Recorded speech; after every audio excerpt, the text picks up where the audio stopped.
When I have fears that I may cease to be, before my pen has gleaned my teeming brain, before high-piled books and charactery hold like rich garners the full ripened grain, when I behold upon the night's starred face huge cloudy symbols of a high romance, and think that I will never live to trace their shadows with the magic hand of chance, and when I feel, fair creature of an hour, that I shall never look upon thee more, never have relish in the fairy power of unreflecting love, then on the shore of the wide world I stand alone, and think, till love and fame to nothingness do sink.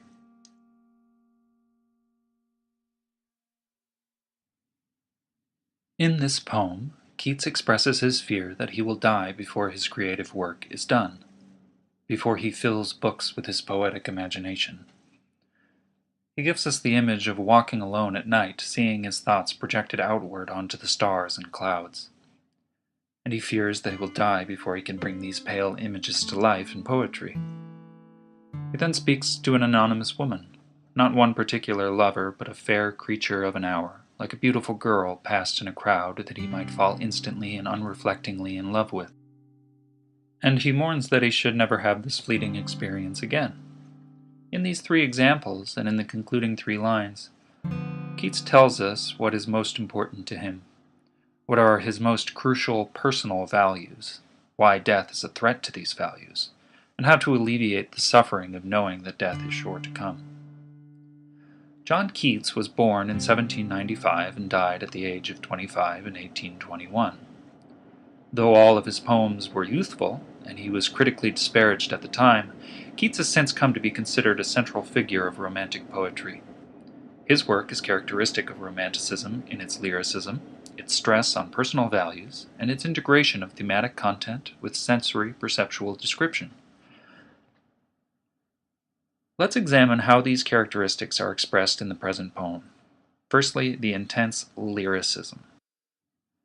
Lyricism is generally defined as an artist's expression of his personal emotions in an imaginative manner. In the 19th century, the lyric poem became the predominant form, in which the poet spoke in the first person and gave account of his own thoughts and feelings. In Keats' poem, he is concerned to express a specific emotion, his fear of death, and what he does to cope with it. Most importantly, while the feeling he expresses is meant to be universal, no one, of course, can escape death, the values he discusses, and which are threatened by death, are his own.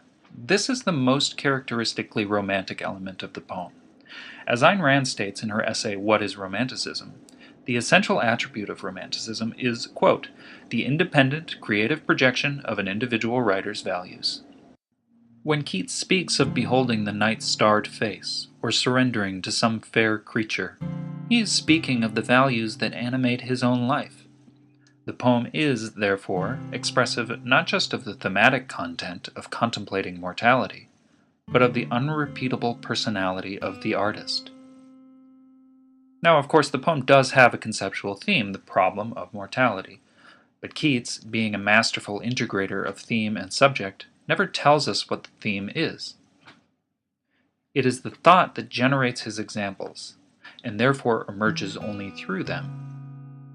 His examples are beautifully perceptual. He speaks not just of words written on a page, but of his books as garners holding a harvest of ripened grain.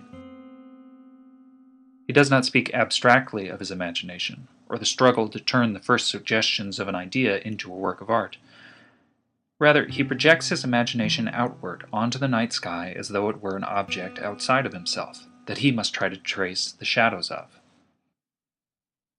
Nor does he speak abstractly of love, but speaks to the image of that anonymous woman, and we, as readers, can see her flitting past our vision. But these values, as vividly and lovingly as Keats presents them, are the source of his anguish. Without these, he suggests, death would be no problem. So what is his solution? He stands alone on the shore of the wide world, away from people, ambitions, all the concerns of life, and thinks. Thought, then, is something detached from feeling. And if we cloister ourselves in the intellect, then our values, love and fame, as Keats calls them, will no longer hold power over us. Of course, then we will have no feelings, and life will be impossible. Keats' theme is therefore not a simple, mournful contemplation of death, but a philosophical outlook on the nature of man. The intellect, Keats believes, gives one peace and allows one to endure life, but life is only experienced through our values. And emotionally, we cannot evade the fact that death is an annihilation of our values and therefore of ourselves. As rich as the garners might be, the grain will not last forever. Life is therefore tragic.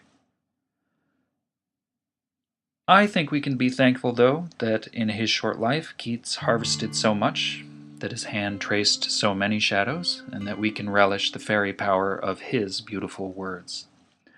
Thank you for listening. This has been Reading Poems Aloud. Our next poem will be The Westerner by Charles Badger Clark. My name is Andrew Sandberg. I'm a painter and art lover.